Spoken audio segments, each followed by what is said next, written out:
Assalamualaikum warahmatullahi wabarakatuh.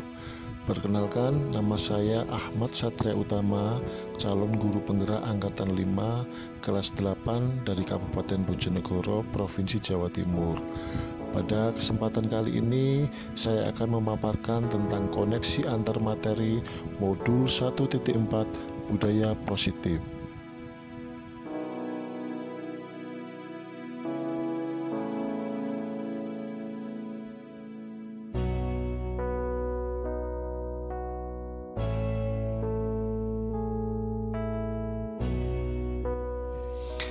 Pada tahap ini kita diajak untuk meninjau ulang keseluruhan materi pembelajaran di paket modul 1 dan membuat sebuah koneksi antar materi. Di LMS kita diberikan panduan untuk mengisi tentang koneksi antar materi modul 1.4.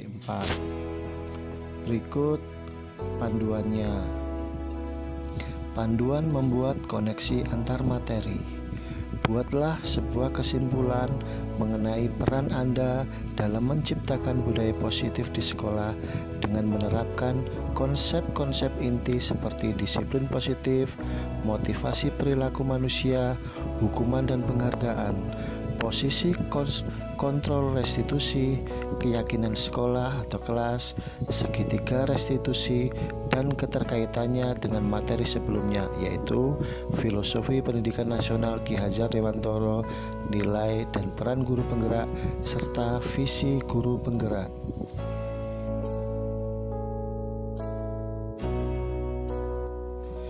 Pertanyaan pertama, sejauh mana pemahaman Anda tentang konsep-konsep inti yang telah Anda pelajari di modul ini, yaitu disiplin positif, teori kontrol, teori motivasi, hukuman dan penghargaan, posisi kontrol guru, kebutuhan dasar manusia, keyakinan kelas, dan segitiga restitusi. Adakah hal-hal yang menarik untuk Anda dan di luar dugaan?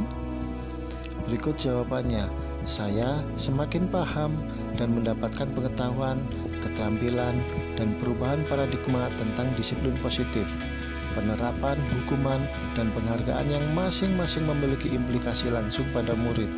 Selain itu, memahami tentang konsep dasar kebutuhan manusia. Seseorang yang memiliki disiplin diri berarti mereka bisa bertanggung jawab apa yang dilakukannya karena mereka mendasarkan tindakan mereka pada nilai-nilai kebajikan universal. Dari 3 posisi kontrol yang paling ideal menurut saya adalah menjadi orang yang mereka inginkan dan menghargai diri sendiri dengan nilai-nilai yang mereka percaya dibandingkan 2 motivasi lain guna menghindari ketidaknyamanan atau hukuman dan mendapatkan imbalan atau penghargaan dari orang lain. Hal yang menarik, setelah mempelajari modul ini, saya merasa kecewa karena saya menerapkan penghargaan di dalam kelas dengan memberikan hadiah barang. Ternyata berdampak negatif dalam jangka panjang. Selanjutnya saya ubah dengan menggunakan motivasi intrinsik dengan meniadakan hukuman dan penghargaan. Refleksi selanjutnya tentang keseluruhan materi modul 1.4 budaya positif. Yang pertama, 5 posisi kontrol yang paling baik menurut saya adalah posisi kontrol sebagai manajer. Karena pada posisi manajer, guru berbuat bersama dengan murid, memposisikan murid untuk mempertanggungjawabkan kesalahannya, mendukung murid agar menemukan solusi atas permasalahannya sendiri. Seseorang manajer telah memiliki keterampilan di posisi teman maupun pemantau. Nomor 2, kebutuhan dasar manusia.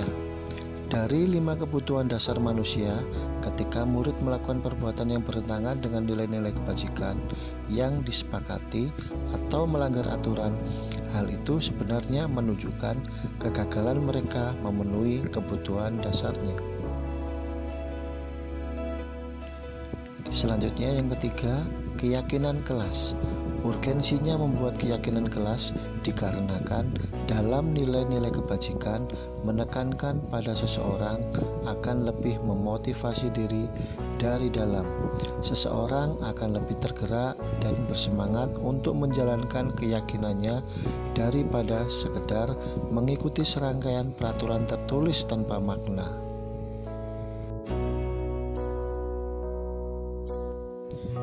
Berikutnya yang keempat, refleksi tentang segitiga restitusi. Menurut saya, praktek segitiga restitusi perlu diterapkan tidak hanya guru tetapi orang tua. Mereka perlu mengetahui dan menguasai keterampilan segitiga restitusi ini agar dialog yang dijalankan dapat menghasilkan murid yang mandiri dan bertanggung jawab, serta kembali ke kelompoknya dengan kepercayaan. Pertanyaan kedua, perubahan apa yang terjadi pada cara berpikir Anda dalam menciptakan budaya positif di kelas maupun di sekolah Anda setelah mempelajari modul ini? Perubahan yang terjadi dari paradigma berpikir saya yang sebelumnya memberikan motivasi ekstrinsik berupa adanya hukuman dan penghargaan berubah menjadi lebih menekankan ke motivasi intrinsik murid, sehingga murid meyakini dirinya dan nilai-nilai kebajikan yang dimilikinya. Pertanyaan nomor 3, pengalaman seperti apakah yang pernah Anda alami terkait penerapan konsep-konsep inti dalam modul budaya positif, baik di lingkup kelas maupun di sekolah Anda? Pengalaman yang sudah saya terapkan terkait konsep-konsep inti dalam modul budaya positif ini adalah mengimbaskan pemahaman saya terhadap budaya positif, keyakinan kelas pada rekan-rekan guru di sekolah, dan MGMP dengan membuat keyakinan di tiap kelas dibantu wali kelas dan di bawah pengawasan kepala sekolah.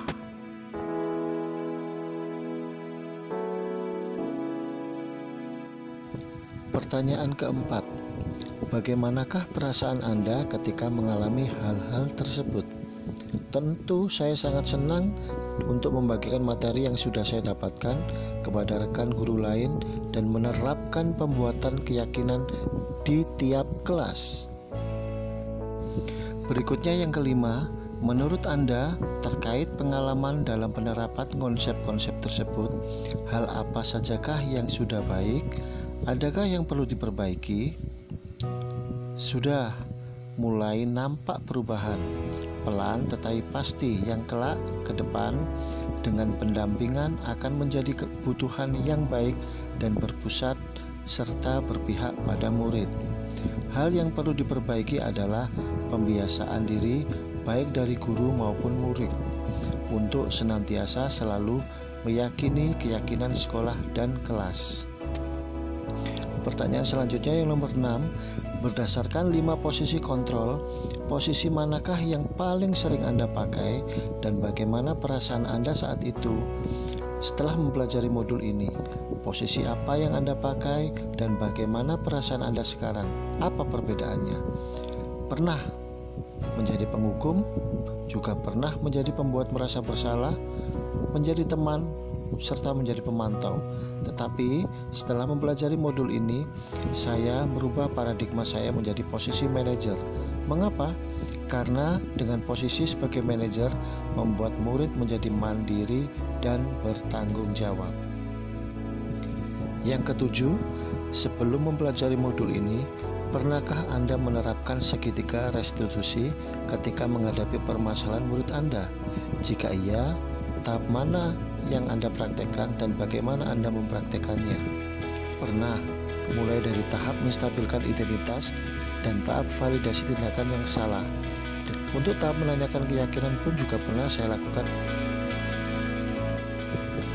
Nomor 8, hal yang menurut saya penting dan segera dilakukan adalah melakukan parenting kepada orang tua untuk diajak berdiskusi bersama agar terjalin kerjasama dan kolaborasi yang baik di sekolah maupun di rumah, sehingga penerapan budaya positif bisa terlaksana dengan baik dan mantap. Tentu hal ini tidak semudah gambaran ide yang ada di pikiran kita, tetapi ini tantangan yang harus diwujudkan bersama. Berikutnya, rancangan tindakan aksi nyata. Latar belakang, banyaknya siswa yang melanggar peraturan sekolah.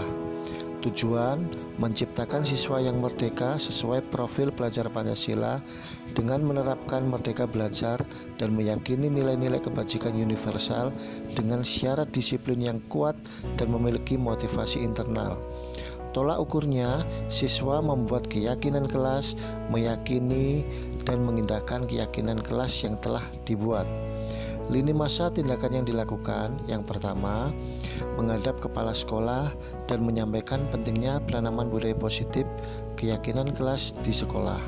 Kedua, mengumpulkan komunitas praktisi dan rekan-rekan guru serta wali kelas untuk melakukan diseminasi materi budaya positif khususnya keyakinan kelas. Ketiga, membuat keyakinan kelas dengan para murid. Serta yang keempat, memantau, merefleksi, dan mengevaluasi keyakinan kelas yang telah dibuat. Terakhir, dukungan yang dibutuhkan adalah yang pertama, kepala sekolah, wali kelas, rekan guru, dan komunitas praktisi yang dibentuk agar kegiatan penerapan budaya positif dapat dilakukan secara utuh.